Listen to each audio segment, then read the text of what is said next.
Impressive AC reporter, Mike McGarry. Good morning, Mike. Hey, Sully, how are you? What'd you think of Costco's call there? Pretty good stuff. Good stuff right there. Lots of excitement. Captured the moment. Good stuff.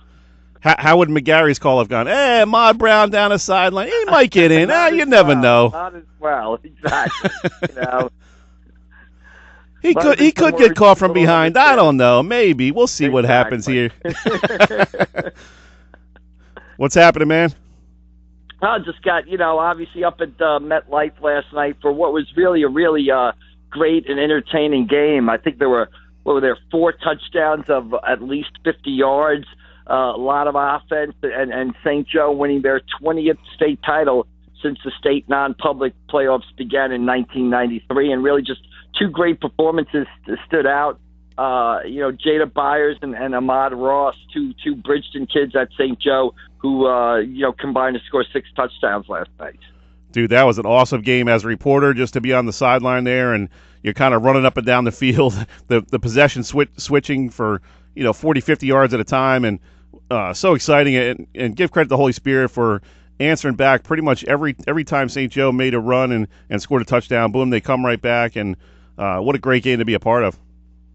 Yeah, Holy Spirit down 20-6 at halftime. They come out in the third quarter and really kind of capture that momentum in the third quarter. Baker Coley with the strip on the opening possession, and that leads to a quick touchdown. And then I think we just heard the Ahmad Brown touchdown where he just made a great catch between 2 St. Joe defenders, kind of split them and went the distance.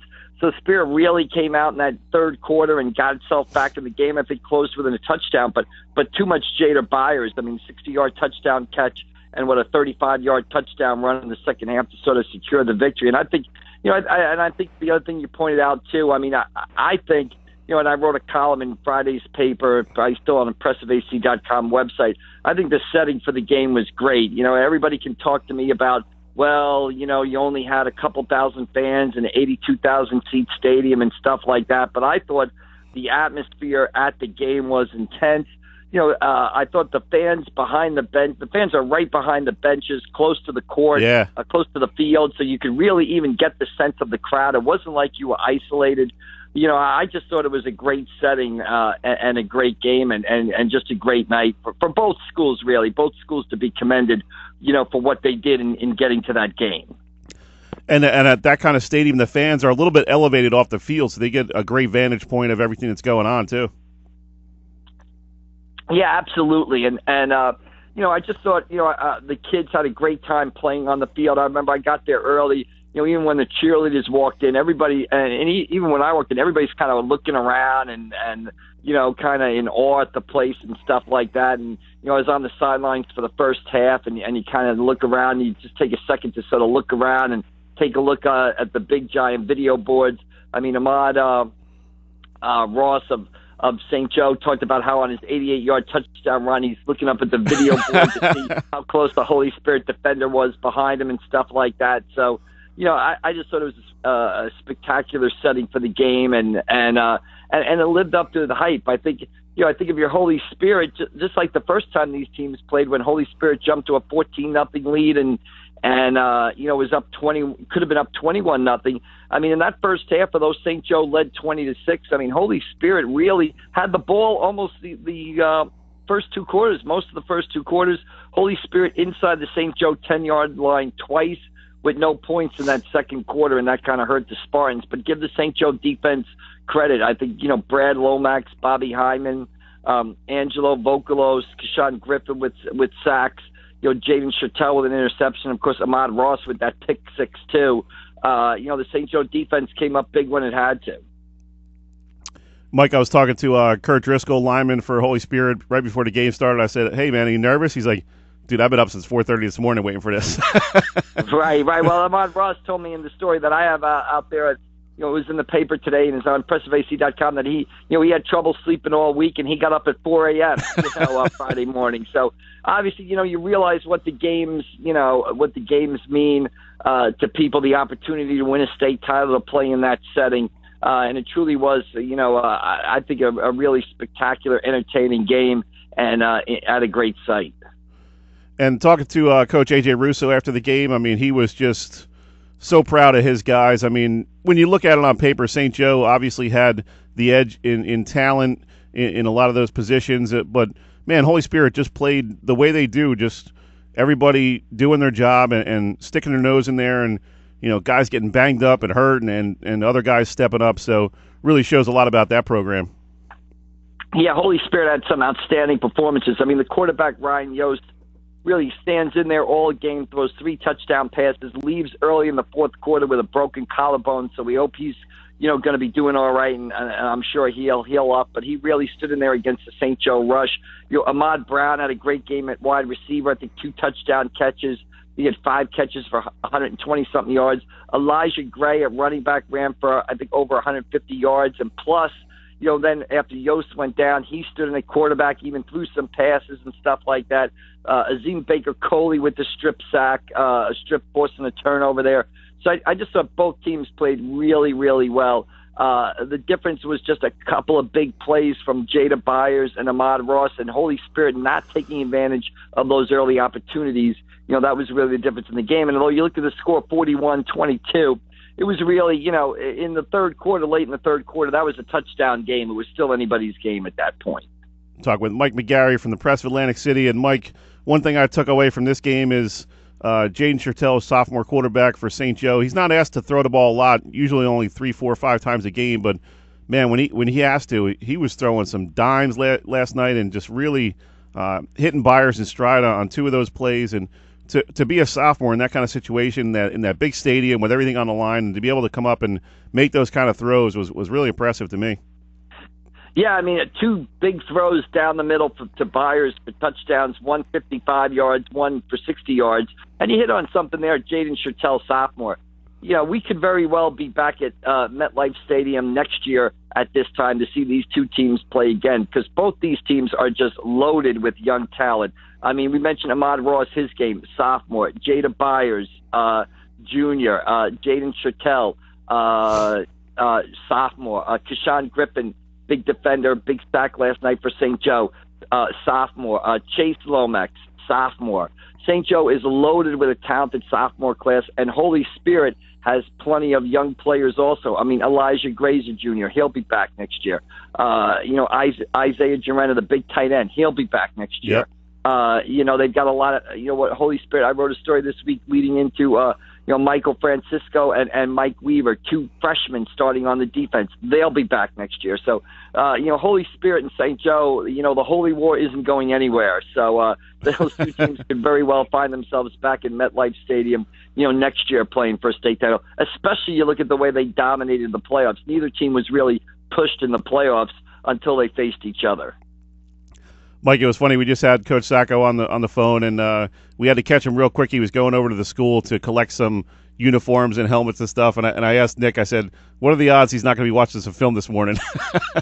Well, I think he watches film all the time. I would say those guys, they're not going to have a weightlifting session tonight or a practice tomorrow. St. Joe, obviously, you don't win 20 state titles by accident. What he's done there and building a program there is really something that's almost unmatched in the state of New Jersey. Everybody talks about the big parochial powers up north, the St. Joe Montvales, the Bergen Catholics, the Don Boscos, but there's the Paramus Catholics, the St. Peter's Preps. There's 5 or 6 of those schools.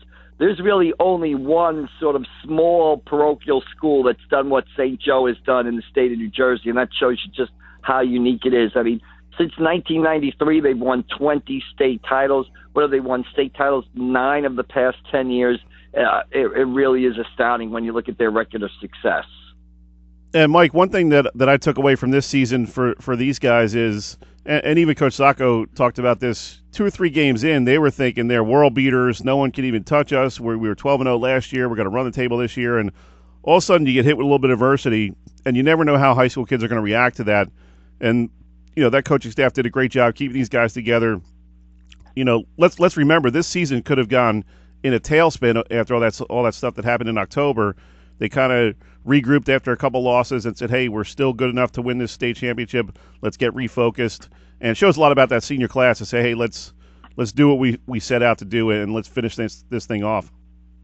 Yeah, absolutely. I mean, they did have some adversity this season. They looked like, they were ranked number 1 in South Jersey. They dominated early in the season. They were very impressive in a win over St. Augustine Prep. And I remember after that game, people talking about, well, maybe this is the best St. Joe team in the history of the school. So then, some adversity happens. They have the unfortunate incident with the video on social media. The school handles that the right way. But then, after that video comes out, they play a good West Deptford team and lose 50-something to nothing. And at that point, you kind of said to yourself, hey, what's going to happen with St. Joe here? Which way are they going to go? And I think they sort of answered that question down at Holy Spirit when Coach Sacco returned, and they were down 14-0 in the first quarter to Holy Spirit, and they came back and won that game 28-14. Ever since then, they kind of took back off in the right direction. So, give them credit for, as Coach said last night, learning some lessons, handling some adversity, and coming back and finishing the season where everybody thought they would be as state champions. We're talking with Mike McGarry from the Press of Atlantic City. And, Mike, I know you still have a lot of work to do in terms of your postseason football awards and honors and all that stuff, but you getting psyched up for hoops? I am so far. I am. My boys from the Ville are looking for some love this year, man.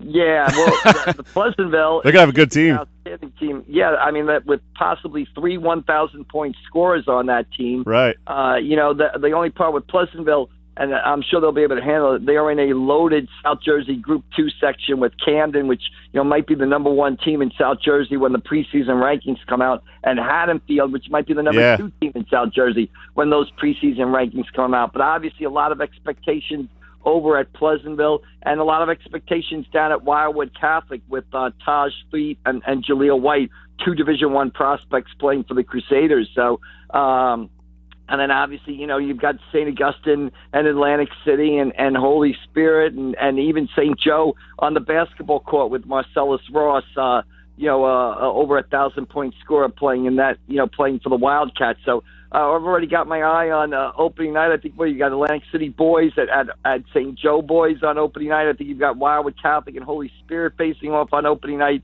So it'll be here quicker than we know it. 2 weeks from last night, the season opens. Mike, real quick, what's the over-under on number of dunks by Taj Sweet down at Wildwood Catholic this year? Yeah, I think 50? you got to sit at about 4.5 a game, maybe. I think they're going to be obviously a team to watch. I know they're playing a very, very tough schedule. Give them all the credit in the world. They have these Saturday showcase events, and I think Wildwood Catholic is playing in one of these showcase events just about every Saturday. And I think they'll be definitely an entertaining team and one of the teams to watch. Anytime you got a team with 1 Division I prospect, it's pretty good. But they've got the 2 of them down there, so we'll see what happens with the Crusaders this year. Mike, what's the label on the 7th grade Howell boys basketball team? Spoiler, contender? We're just contender, just plugging along day by day, 1 game at a time. Every coach cliche that I've heard for 25 years, right back at basically. Great stuff, as always. Mike, we appreciate it, man. We'll be talking hoops pretty soon. All right, Sully. Thanks a lot. Thanks for having me on. Talk to you later. Have a good weekend, bud.